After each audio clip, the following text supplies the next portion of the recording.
Class seventh, chapter number fourth. कल का जो वीडियो था जो हमने बनाया था उसको हमने आधा छोड़ दिया था। सिंदबाद की जो टेल थी, उसका जो वॉयज की कहानी थी, आज हम उससे आगे बढ़ते हुए आज इस चैप्टर को कंप्लीट करेंगे। एक ही पेज है। सो टॉप में है यहाँ पे, देयर वॉज अ ग्रेट थम on the ground near me and I saw a big bit of meat on the diamonds. तो थम मतलब होती है कटने की आवाज़, और बड़े मीट जो है ग्रेट थम, आसपास आवाज़ आ रही थी थम थम की। And I saw a near, अब मैंने जब देखा तो मैंने क्या देखा कि बड़ा मीट का एक टुकड़ा जो था डायमंड के ऊपर पड़ा हुआ था, डायमंड्स के ऊपर। It was red ware knife had cut it, और ये बिल्कुल रेड कलर का था जहाँ पे नाइफ ने जो कट किया था। Then I remembered the stories that I had heard about the valley of diamonds. फिर सिंदबाद बोलना है कि मुझको याद आई वो स्टोरीज, वो कहानियाँ जो मुझे डायमंड की वैली के बारे में बताई गई थी, सुनाई गई थी। Merchants can't go down into the valley to get the diamonds. Merchants तो जा नहीं पाते थे, जा नहीं सकते थे, क्योंकि वो बहुत स्टीप था और कोई एक बार अंदर आ गया तो ऊपर जाने का रास्ता मिल नहीं पाता था, जैसे कि सिंदबाद को नहीं मिल रहा है। और बड़े स्नेक्स थे इधर, तो इट वाज वेरी डेंजरस। तो वो क्या करते थे, so they cut up beast and throw them down. तो वो क्या करते थे, बीस्ट को कट करते थे और धीरे धीरे उसको फेंकते थे। The meat falls on the diamond, और जो मीट है वो डायमंड पे गिरता था। The sun makes meat sticky, और जो मीट जो नीचे गिरा हुआ होता था उसको सन जो है वो स्टिकी बना लेता था मीट को।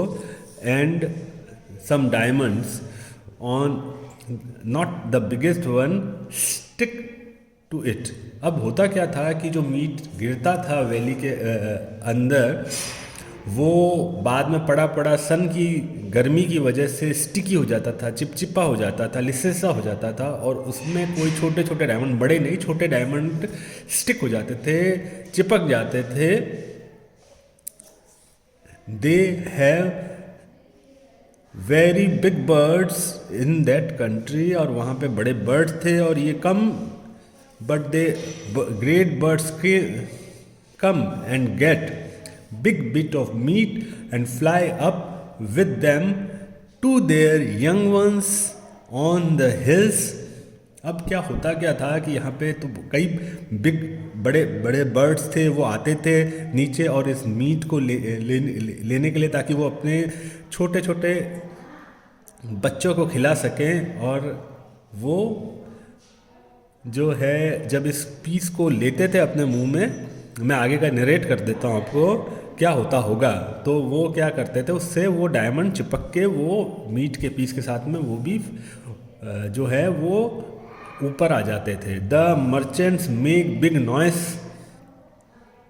मर्चेंट्स जो है वो बहुत आवाज़ करते थे जब वो ऊपर आ जाते हैं। बर्ड्स फ्लाई अवे, और जो बर्ड्स थे वो फटाफट उड़ जाते थे। और then the merchants take the diamonds and that have stuck to the meat, और जो जिस वजह से क्या होता था कि मर्चेंट जो है वो जो अचानक जो उड़ जाते थे आवाज़ की वजह से, तो जो मीट का टुकड़ा, बहुत बड़ा मीट का टुकड़ा नीचे गिरता था, तो उसमें चिपके हुए जो डायमंड थे वो मर्चेंट जो थे होते थे वो कलेक्ट कर लेते थे, ले लेते थे। A bird bought me here I said to my self, so a bird can take me away. भाई एक बर्ड जो है वो मुझको लेके आई है, तो वही बर्ड मुझको वापस लेके भी जाएगी। I had a bag that I carried food in and filled the bag with the biggest and best diamonds. मेरे पास में एक बैग था जिसमें मैं खाना कैरी करता था और मैंने उस बैग को पूरे बैग को किससे फिल कर दिया, बड़े बड़े डायमंड से और अच्छे अच्छे सबसे अच्छे डायमंड जो वहाँ मुझे दिखे चारों तरफ। Then I took my turban again, मैंने अपना टर्बन जो है वो वापस लिया and I put it around my body, और मैंने अपने बॉडी के अराउंड कर दिया and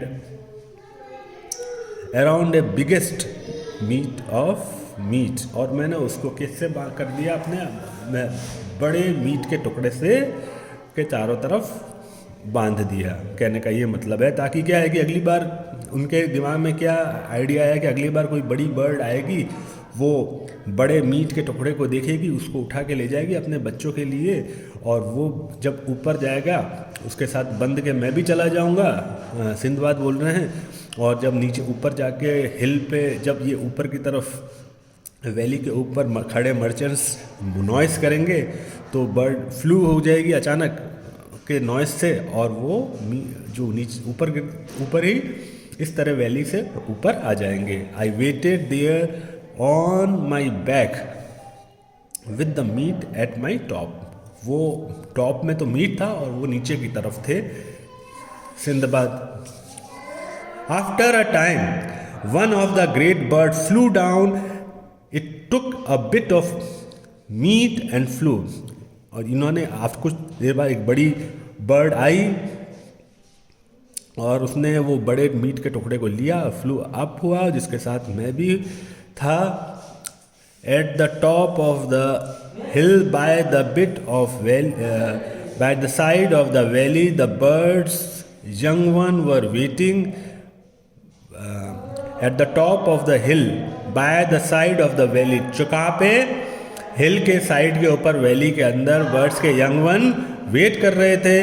but the merchants were waiting to, और मर्चेंट्स भी वेट कर रहे थे। They made great noise, merchants ने क्या है बहुत तेज आवाज़ की। And the bird flew away, और बर्ड उड़ गई, फ्लू अवे वहाँ से उड़ गई घबरा के। Then the merchants came to get the diamonds, और मर्चेंट्स वहाँ आए, मीट के टुकड़ा गिरा हुआ देख के आई स्टूड अप, और मैं खड़ा हुआ क्योंकि मैं मीट के साथ तो मैं भी बंधा हुआ था, सिंधबाद बोल रहे हैं। And all the red from the meat and ill after my 2 journeys through air, तो अब मैं जो खड़ा हुआ तो चारों तरफ मेरे रेड हो गया था मीट की वजह से, और मैं थोड़ा सा इल भी था जर्नी की वजह से, 2 जर्नी की वजह से हवा में, एक तो पहले वाली जर्नी और दूसरी अभी। The merchants were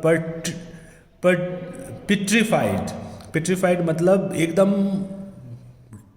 terribly shocked हो गए वो, उनके मुंह से कुछ वर्ड नहीं निकल रहे थे, देख के घबरा गए, डर गए।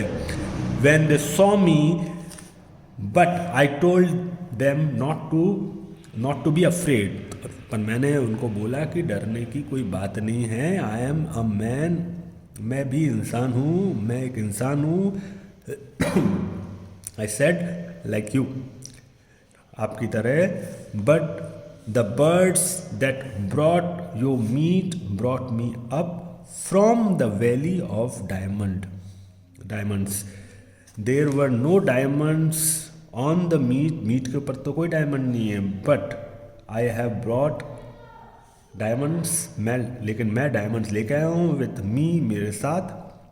Each one is better than all the diamonds your meat could bring, और वो ये सारे डायमंड्स जो मैं लेके आया हूँ वो आपके डायमंड से अच्छे हैं जो मीट लेके आता है। And I will gladly give you some of them, और मुझे खुशी होगी कुछ मीट के पीस आपके साथ शेयर करने में। After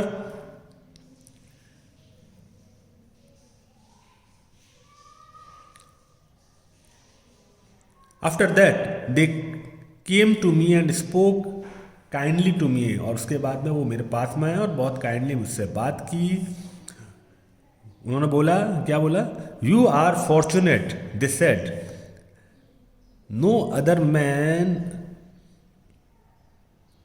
has ever come back from that valley. कोई भी दूसरा आदमी उस वैली से वापस नहीं आया। तुम बड़े फॉर्चुनेट हो भैया, कुछ खुशकिस्मत हो। The merchants helped me to sell all my diamonds. मुझे मदद भी की उन्होंने। क्या मदद की? डायमंड बेचने में। दे फाइंड अ शिप, एक शिप जो है उसका अरेंज किया to take me back to my country, मेरे कंट्री में। और कंट्री क्या थी? Baghdad. At last I came to my home in Baghdad, a very rich man with the biggest of my diamonds and other goods. तो मैं at last अपने घर में आ गया, रिच मैन बन के, और बड़े साथ में क्या था मेरे? सबसे बड़े डायमंड्स और अलग दूसरे गुड्स भी थे। Now I shall stay at home here. अब मैं अपने घर में यहाँ पे रहूँगा। आई टोल्ड माई सेल्फ, मैं अपने आप से बोला।